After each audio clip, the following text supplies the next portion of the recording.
Billionaire refused to drive his pregnant wife to the hospital but rushed when mistress called. There are secrets money can't keep hidden forever, desires that even fortunes can't silence, and betrayals that no amount of gold can mend. Alexander Morgan, a millionaire living in the lap of luxury, had everything a man could possibly want: power, influence, and a gleaming empire that stretched beyond what most people could imagine. Yet in the hours before his child's birth, when his pregnant wife, Catherine, needed him most, he turned his back on her hospital plea. Moments later, he rushed out the door, fueled by the desperate call of his mistress. What happened next unraveled a devastating scandal that would change their lives forever. Alexander Morgan was the sort of man who, from birth, seemed destined for greatness. He was born into the elite Morgan family, whose origins were rooted in the old money circles of Greenwich, Connecticut. The estate he inherited, known simply as Winfield Manor, was a multi-winged structure of polished marble floors and gilded columns. Majestic gardens, meticulously maintained since the days of his grandfather, surrounded the manor with a labyrinth of hedges, exotic flowers, and a gentle fountain that splashed like crystalline raindrops under the sun. To many, the Morgans seemed to have it all: wealth, prestige, and an impeccable reputation. Beneath this refined exterior, however, the Morgans harbored a kind of generational arrogance. Their wealth had bred a sense of entitlement, evident in Alexander's father, Randall Morgan, who never truly listened to the opinions of lesser folk. His mother, Lenora Morgan, was genteel in public but ruthless in private negotiations and family matters. Alexander grew up absorbing these traits. By the time he was 20, he had a cocky demeanor that he wore as comfortably as his tailored suits. He was known for throwing extravagant parties, always with a VIP guest list that included celebrities, politicians, and foreign dignitaries. Rumors circulated about the outlandish sums he spent on rare champagne and caviar.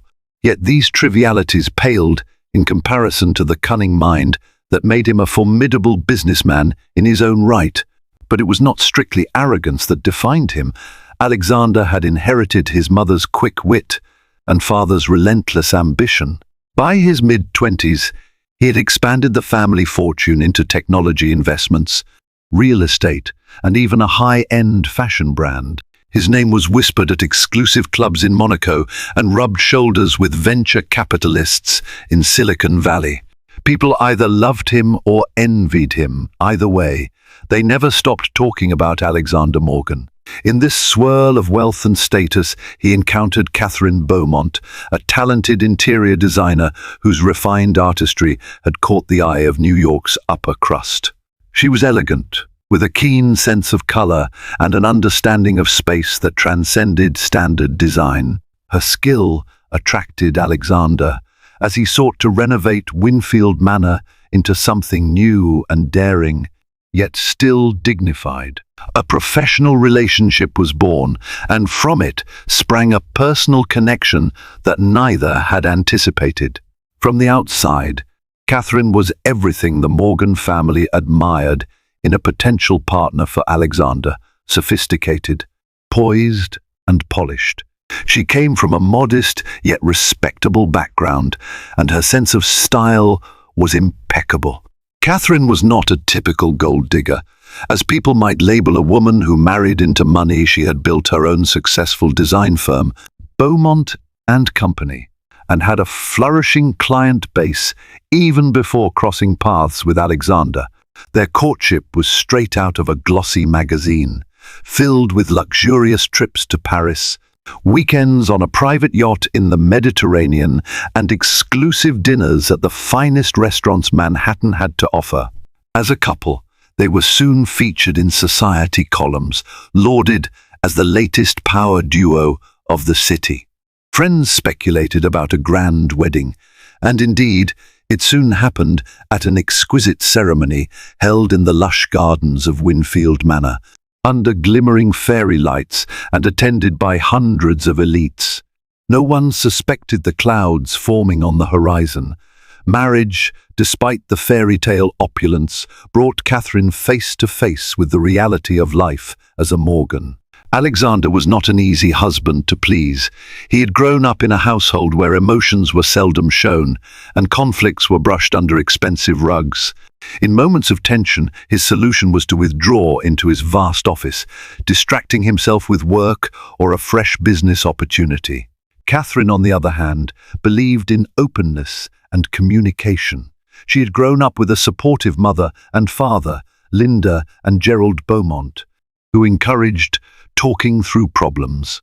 The Morgan family's tendency to hide issues behind extravagant vacations or lavish gifts was foreign to her.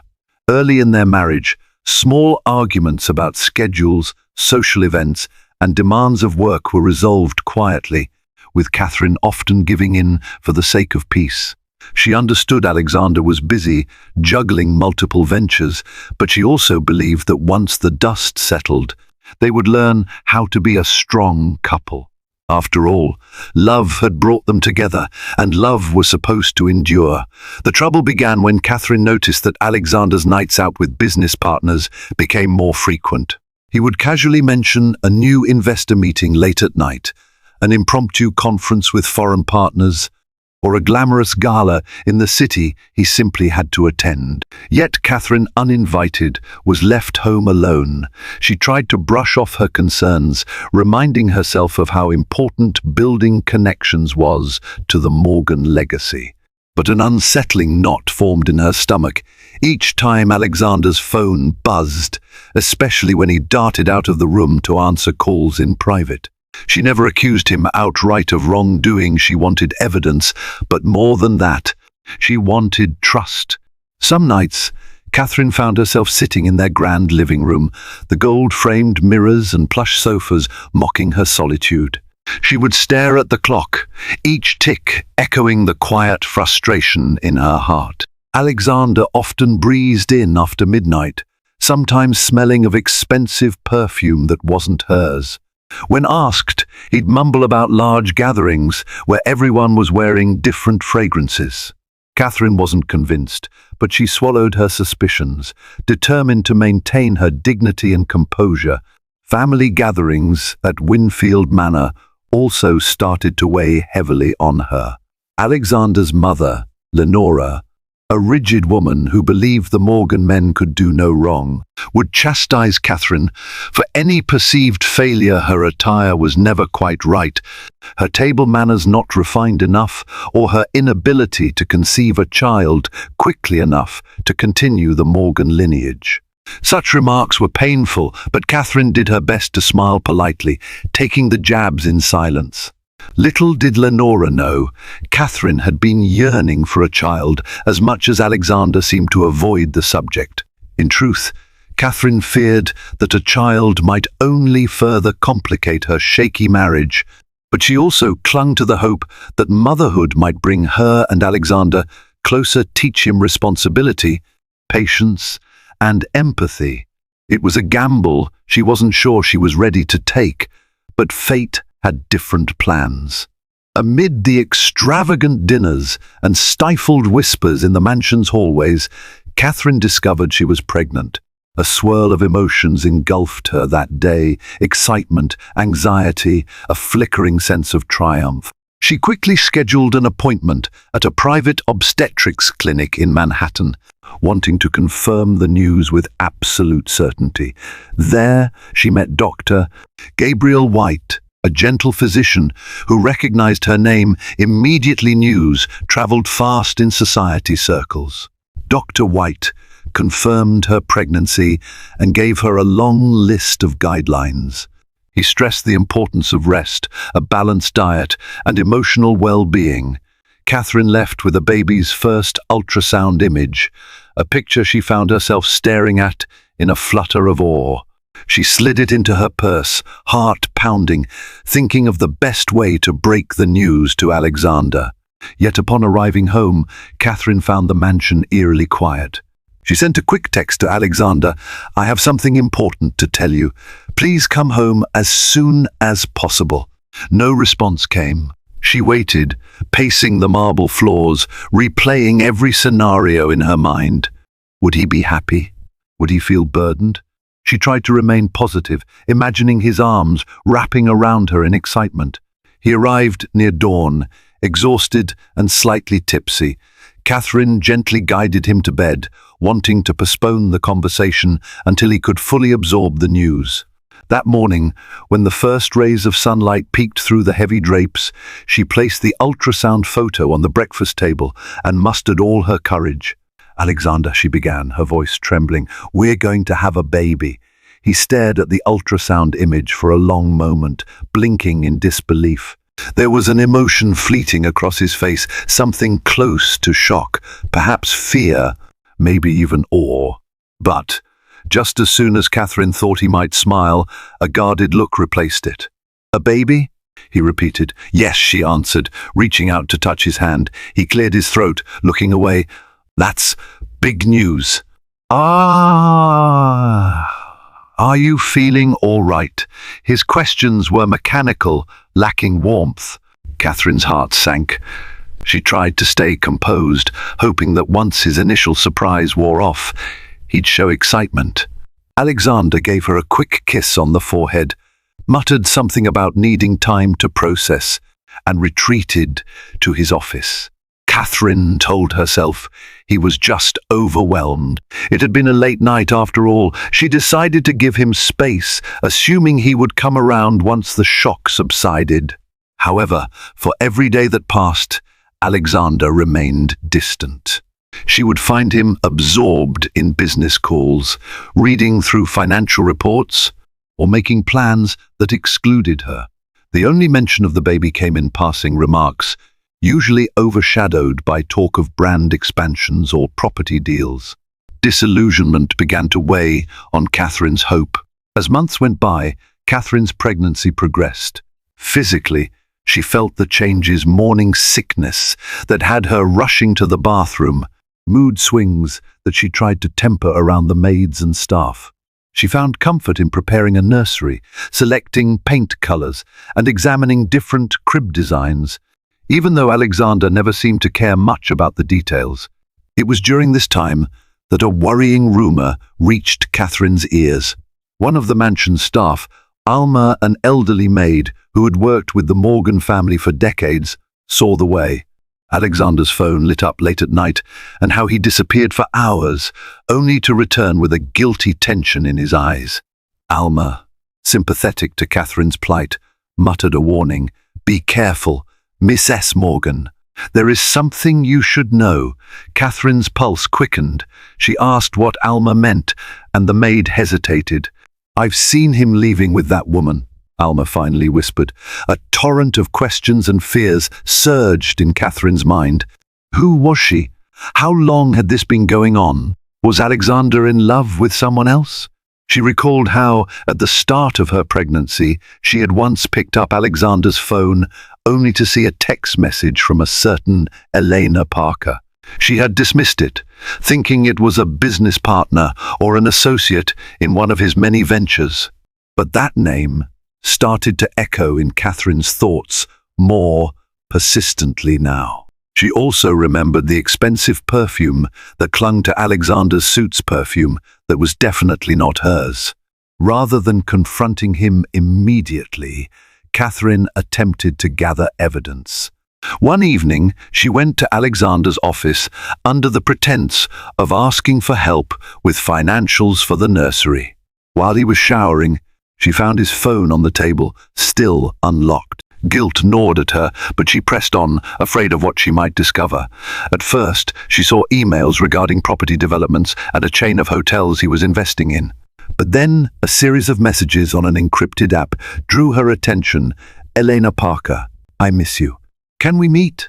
Alexander, tomorrow night. Hotel Royale, same suite. Catherine nearly dropped the phone. Her chest tightened and her vision blurred with tears. So it was all true. Her husband, the father of her unborn child, was seeing another woman, arranging nights together in secret. The betrayal was laid out in black and white. Yet, for reasons she could barely articulate, Catherine slid the phone back onto the table, locked the screen, and left the office in silence. A swirl of emotions consumed her: rage, despair, heartbreak, a fierce protective instinct for the child in her womb. She chose not to confront Alexander that night, fearing an emotional outburst could harm the baby. The next morning, Catherine tried to appear normal. She forced a polite smile at breakfast, though she felt as if the mansion's high ceilings were closing in on her. Alexander barely acknowledged her, his eyes glued to a business newspaper. She realized he was always present physically, but mentally far away, perhaps with Elena Parker. Catherine decided she would demand answers, but only after carefully weighing her options. She had to think about her future, her child's future, and the immense power Alexander wielded. Would he try to wrest custody from her if things turned bitter? Could she survive if she walked away from this marriage, losing the life of comfort she'd grown accustomed to? In moments of clarity, Catherine reminded herself that she had been successful before Alexander came along. She had her own design firm, which she had placed on temporary hold during the pregnancy. Maybe she could revive it. She also had supportive parents, Linda and Gerald, who would help if she decided to stand on her own 2 feet. But the emotional toll was crushing. She had loved Alexander, or at least the version of him he once showed her. Days turned into weeks, and her belly continued to grow. She had frequent checkups with Dr. White, whose gentle voice and kind demeanor brought her some solace. He urged Catherine to avoid stress, explaining how anxiety could affect the baby's development. She nodded obediently, though stress was all she seemed to feel these days. At times, Catherine nearly lost herself in fantasies of a perfect family, imagining Alexander would come clean, repent, and make amends. Other times, she grew numb, too exhausted to engage in any arguments or illusions. She still cooked dinner for them both, hoping to share a meal, but Alexander usually arrived too late or dismissed her efforts with a curt, "I've already eaten." Alma, noticing Catherine's deteriorating emotional state, would bring her calming teas and gently remind her to rest. "You are too kind, Alma," Catherine whispered one night. "Thank you for caring." One day, as Catherine was flipping through design magazines in the living room, Alexander's phone rang. His personal phone. He was in the study, so she picked it up out of reflex. The screen displayed Elena Parker. A wave of nausea hit. She didn't answer, but the phone continued to ring, the vibration resonating ominously through the silence. When Alexander emerged moments later, she handed him the phone without a word. He snatched it from her, scowling, and walked out of the room to take the call privately. From that point on, Catherine knew that any illusions she held about a husband devoted to their child were just that, illusions. She decided that if Alexander would not choose his family, she needed to prioritize herself and her baby. Catherine was well into her 3rd trimester when the drama reached its devastating climax. She was heavier, slower, her back aching from the extra weight. Dr. White had warned her of the possibility of early labor, given the stress levels. She tried to remain calm, focusing on last-minute touches to the nursery, a pastel-themed room with plush carpets and a hand-carved crib. The night it all unraveled began innocently enough. Catherine was alone in the mansion. The staff had retired to their quarters, and she was reading a parenting book in the living room. Alexander was out, apparently at a business dinner, though she suspected it was with Elena. Around midnight, a stabbing pain coursed through her lower abdomen. It came unexpectedly, more intense than any discomfort she had felt before. She gasped, nearly dropping her book. Sweat beaded on her forehead. She tried to recall Dr. White's instructions about contractions. Could it be false labor? The pain returned, sharper this time. Panic set in. She was only 36 weeks pregnant, a bit early but not dangerously so. Still, everything about it felt ominous. Catherine clutched her phone and dialed Alexander's number, her breath ragged. After several rings, he picked up. Alexander, she managed, wincing through the pain. I need you to come home. Something's wrong. I think I'm going into labor. He hesitated, his voice muffled by loud background noises, music, chatter, glasses clinking. Now, Catherine, I'm in the middle of something important. Have you called the driver or an ambulance? She swallowed hard, tears burning in her eyes. Have I called the driver? She repeated to herself, stunned by his indifference. Please, I'm scared. There was a long pause, as though he'd covered the phone to speak to someone else. Then, in a clipped tone, he said, I'll see what I can do. He ended the call. Catherine's heart pounded. She dialed the mansion's chauffeur, Martin, who always stayed on call. But to her dismay, Martin informed her that Alexander had taken the town car for the evening. The second driver was on leave for a family emergency. The pain cut through her again, so severe that it nearly brought her to her knees. Desperate, she fumbled through her contacts, finally reaching a friend who lived in Manhattan. But her friend was too far away to help quickly. Call an ambulance, her friend advised. I'll meet you at the hospital. Catherine did just that, summoning an ambulance that would arrive in about 15 minutes. Each minute felt like an eternity as the contractions grew stronger, her breathing ragged. She didn't realize she was weeping until she tasted the salt of her tears on her lips. She waited by the entrance, hugging herself in terror. Where was Alexander? Where was her husband, the father of her unborn child, at this critical moment? Just as she thought she couldn't be more devastated, her phone rang again. Still doubled over in pain, Catherine fished out her phone. She hoped it was Alexander, finally coming to his senses. But the caller ID made her stomach lurch. It was an unknown number. She answered, voice trembling. Catherine Morgan?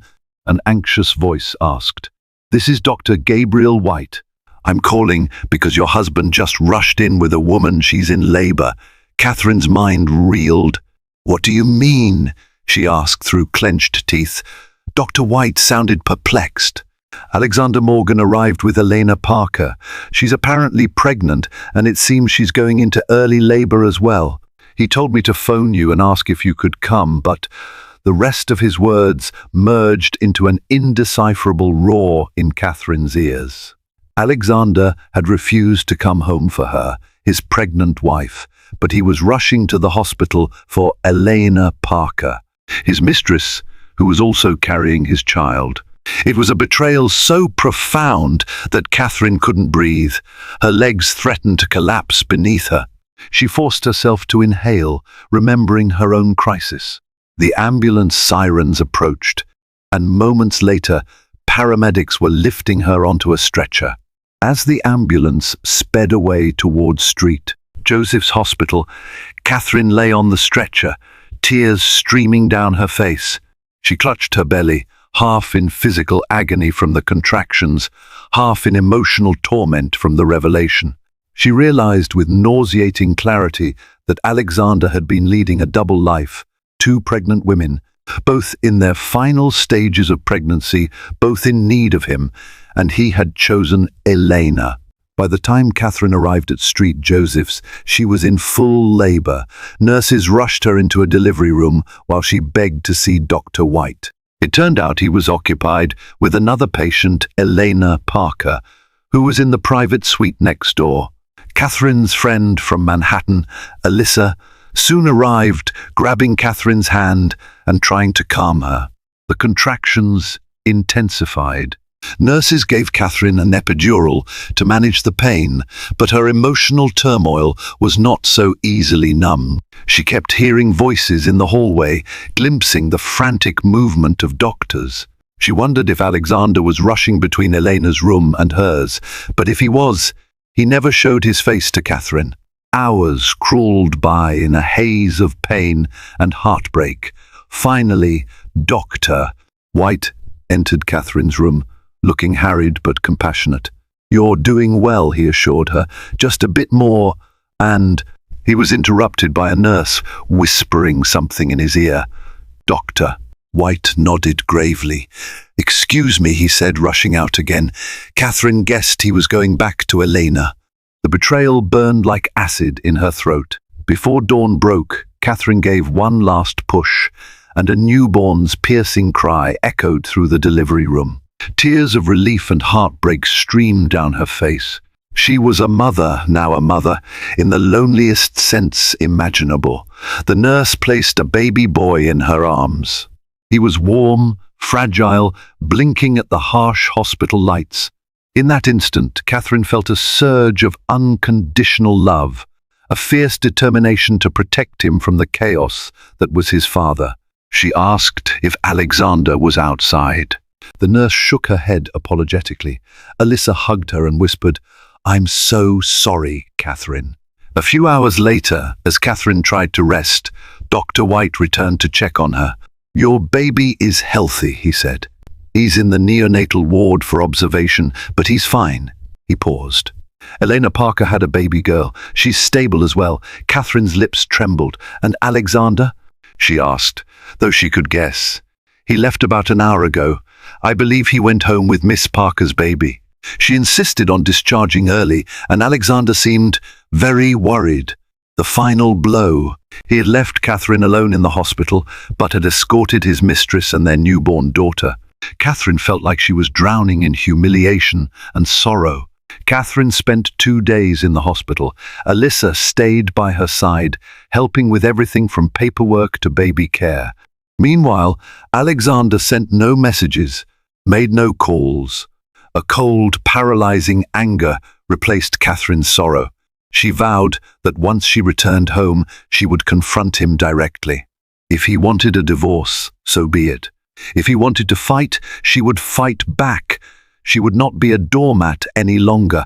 When Catherine finally arrived at Winfield Manor, her newborn son swaddled in her arms. She felt a terrifying emptiness in the grand corridors. The staff seemed on edge, avoiding eye contact. Alma approached, offering to help Catherine get settled.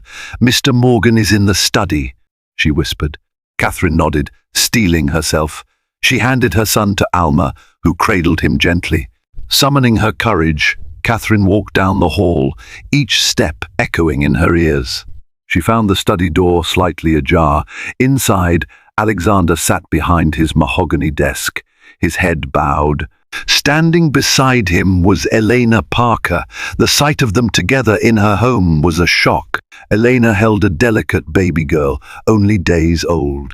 Catherine caught a glimpse of the infant's tiny face, a reflection of Alexander's strong features, and her stomach flipped with nausea.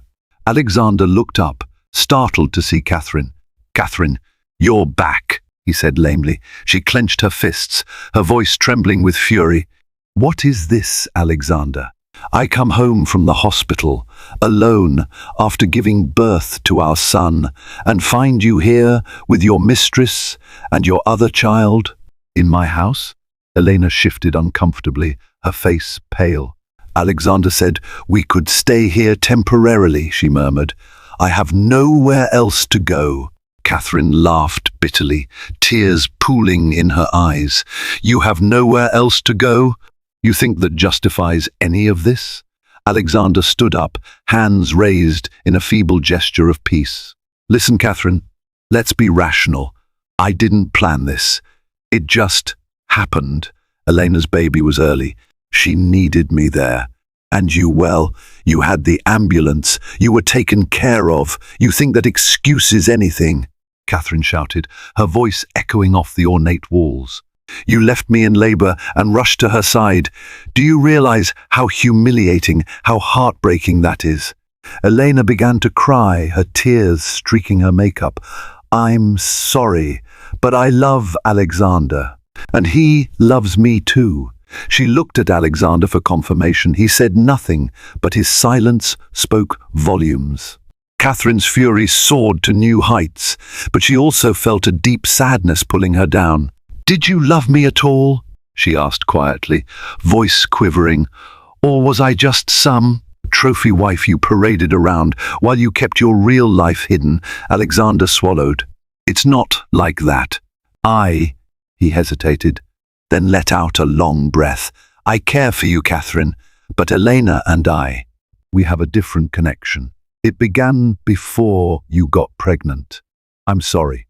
Those words sliced through the last thread of hope Catherine held. She realized then that Alexander had made his choice. The love she thought they shared had been one-sided for far too long. She took a moment to gather herself, focusing on the bigger picture. Her son was in the arms of a loving maid, but she would not allow him to grow up in a toxic environment. "I want you to leave," Catherine said finally, her eyes filled with quiet fury. "Both of you, get out of Winfield Manor." Elena clutched her baby protectively. Alexander bristled, stepping forward. "This is my estate, Catherine. You can't just—" "I can," she interrupted. "The deed is in my name as well. Remember the vow we made after we got married? To share everything. If you don't leave willingly, I'll have you both removed. I have enough evidence of your affair to make your life miserable in divorce court. Believe me, Alexander, I will do it." A glimmer of fear crossed his face. He knew Catherine wasn't bluffing. Her father, Gerald, was a prominent attorney, and Catherine herself was no stranger to legal battles. Alexander stared at her, then at Elena, as though trying to balance loyalties. Finally he conceded. "Fine," he muttered. "We'll go for now, but this isn't over." Catherine stepped aside, allowing him to pass. She watched through teary eyes as Alexander and Elena left, carrying the newborn girl. The echo of the front doors, slamming shut, reverberated through the quiet halls, marking the end of one chapter of her life and the daunting beginning of another. In the days that followed, Catherine worked with her father's legal team to file for divorce. The media got wind of the scandal, and tabloids splashed headlines about the millionaire who abandoned his pregnant wife for his mistress. Rumors ran wild. Some alleged that Catherine knew about the affair all along and only acted the victim now, while others portrayed Alexander as a heartless playboy from the start. The truth was lost in the frenzy, but Catherine was too exhausted to care. Her priorities now were simple: to heal and to care for her son, James Morgan Beaumont. She added her maiden name, Beaumont, to his birth certificate, symbolically distancing him from the Morgan legacy. She revived her design business, Beaumont and Company, working from a home office while nursing her newborn. In the quiet of those early mornings, she drew strength from James's warm little face, his tiny hands gripping her finger. He was her future now, and she would not let him down. Support flowed in from unexpected places: fellow society women who had endured similar betrayals, old college friends who admired her bravery, even certain Morgan family acquaintances who quietly disapproved of Alexander's actions. Even the staff at Winfield Manor, like Alma, rallied around Catherine. She decided to keep the estate for James's inheritance, though she often wondered if it was cursed by the Morgan arrogance. Meanwhile, Alexander tried to maintain a relationship with James, though Catherine set strict boundaries. She allowed him supervised visits, primarily to ensure her son's safety and well-being. Each time he visited, Alexander would arrive in his luxury car, sporting designer suits, trying to project his old confidence. But Catherine noticed new shadows under his eyes, a weariness he couldn't hide. Elena's presence in his life and her demands had apparently complicated things further. Catherine felt no pity. It was a bed he had made for himself. One day, Alexander asked if he could speak with her privately. The divorce proceedings were well underway, and Catherine had no appetite for more drama. But curiosity and a sense of closure prompted her to agree. They met in the estate's sunroom, a bright space filled with potted palms and comfortable seating. Catherine held James, who now cooed and wiggled in her arms. Alexander sat across from her, hands clasped. For a moment, he looked more vulnerable than she'd ever seen him. "Catherine," he began, clearing his throat, "I know I've done horrible things. I was selfish, and I lied to you. I just want to say I'm sorry." She studied him, seeing the father of her child, once her husband, now a man she barely recognized. "Apologies don't change the past. she replied softly. He nodded, eyes downcast. I know, but it's important to me that you know I regret how I treated you. I never wanted to hurt you or James. She felt tears threaten to surface, but kept them at bay. I'm moving on, Alexander. I suggest you do the same. You have another family now with Elena. He inhaled sharply. Yes, but Elena and I. It's not what I thought it would be. She's threatened to take the baby if I don't financially support her. Everything's a mess. I realized too late that what I threw away was real. Catherine said nothing, only looked at the child in her arms. She thought of how she had endured labor alone, how she had faced betrayal after betrayal, how she had found the strength to keep living for her son. A piece of her pitied Alexander, but a larger part of her found it impossible to forgive. You made your choice, she said simply, standing up. Now you have to live with it. As the months went by, Catherine's divorce settlement was finalized.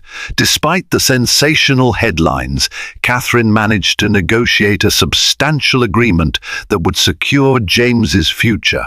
She retained Winfield Manor, but opted to move into a smaller residence in Manhattan, a place she could more easily manage while working and caring for James. The estate remained in her name, used mostly for events or short weekend retreats. Alexander, meanwhile, faced a series of business setbacks. In part, these were caused by the negative publicity surrounding his personal life. Investors grew wary of his judgment. Elena's extravagant spending drained more of his finances than he had anticipated. Publicly, Alexander still maintained a veneer of success, but behind closed doors, cracks were forming. One day, out of the blue, Catherine received a phone call from an unknown number.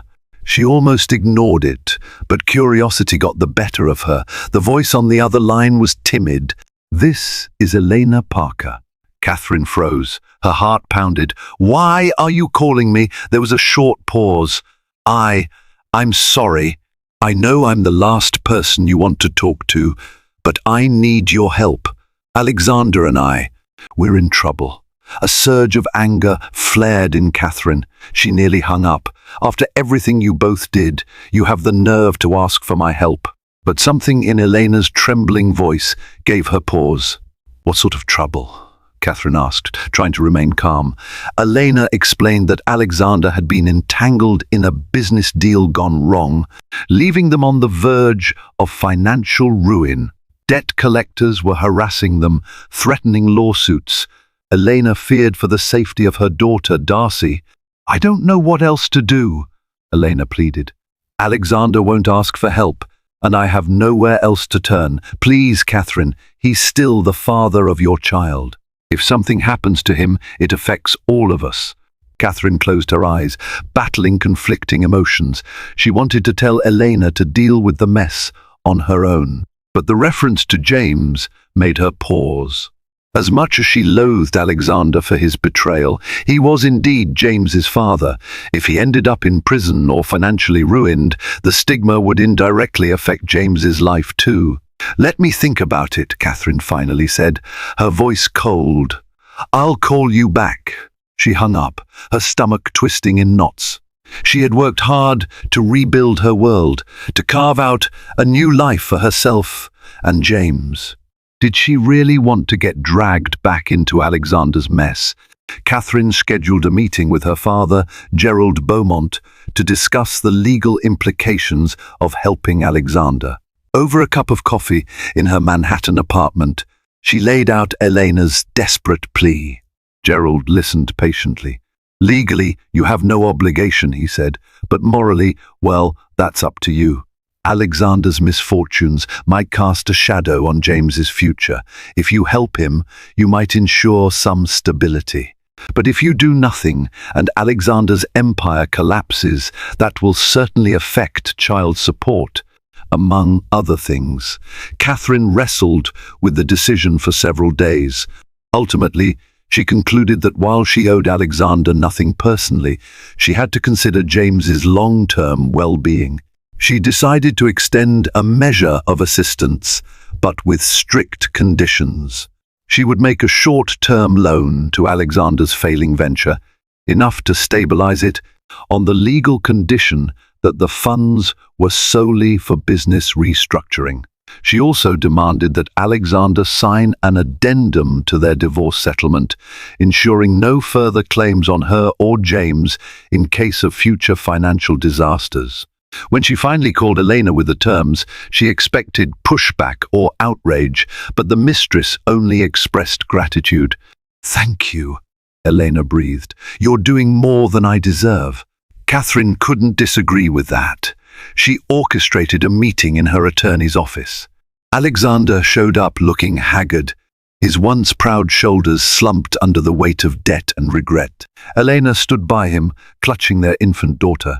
Catherine maintained a calm, businesslike demeanor as she explained the loan terms. Alexander avoided eye contact for most of the meeting, but when he finally looked at her, there was shame in his eyes.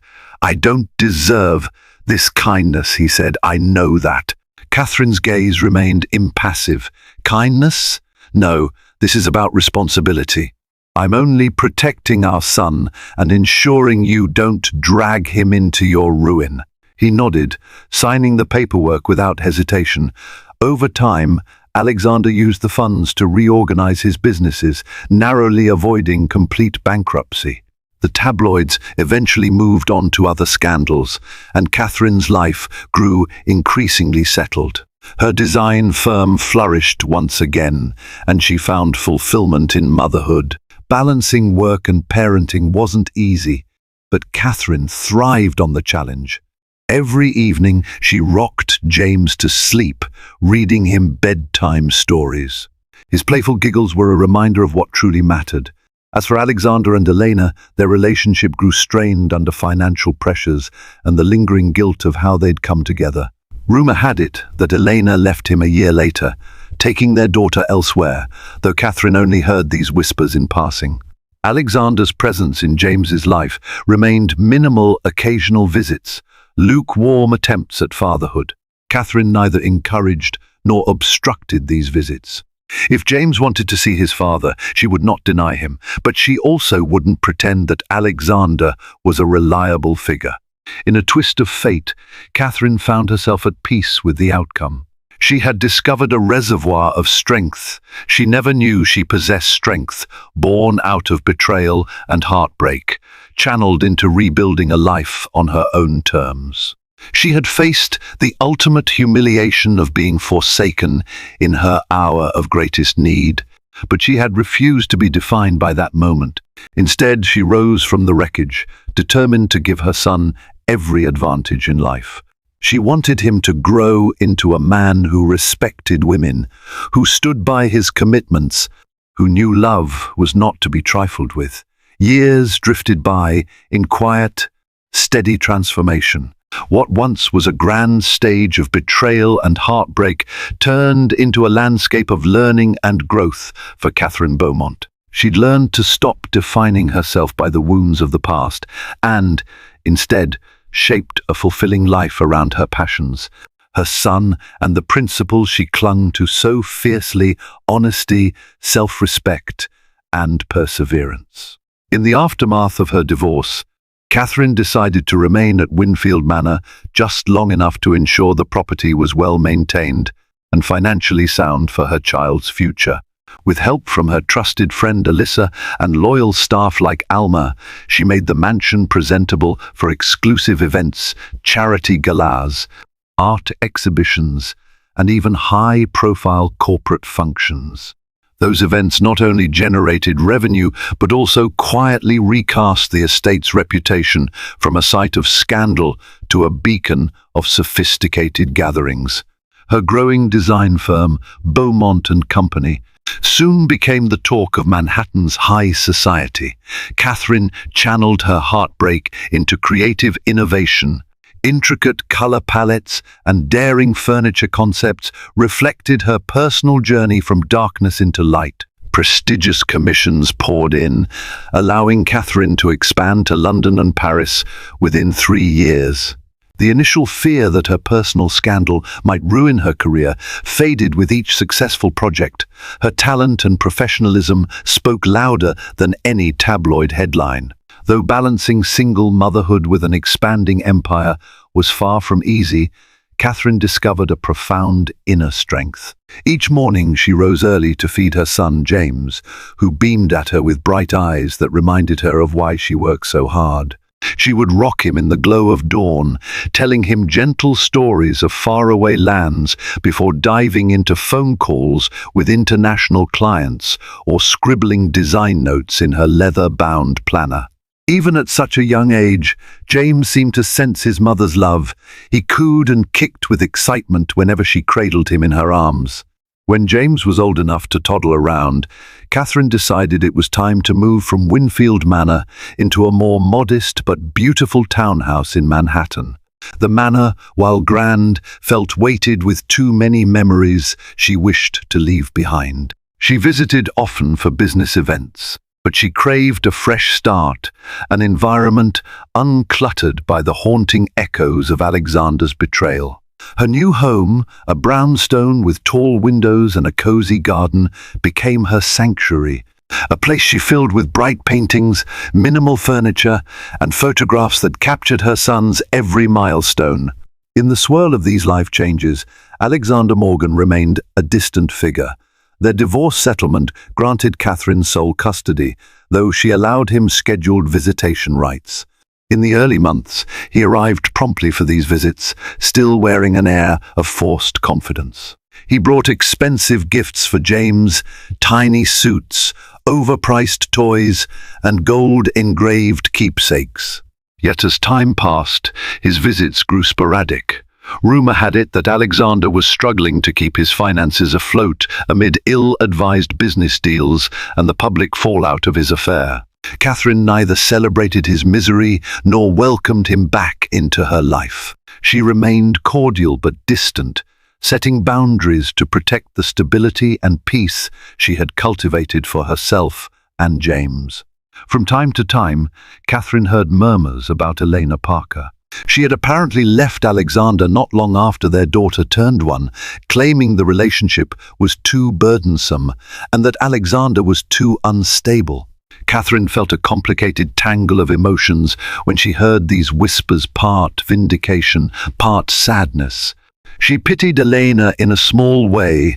They had both been caught in Alexander's web, though on opposite ends. Still, Catherine never reached out, believing she owed Elena nothing more than a distant wish that she might find her way forward.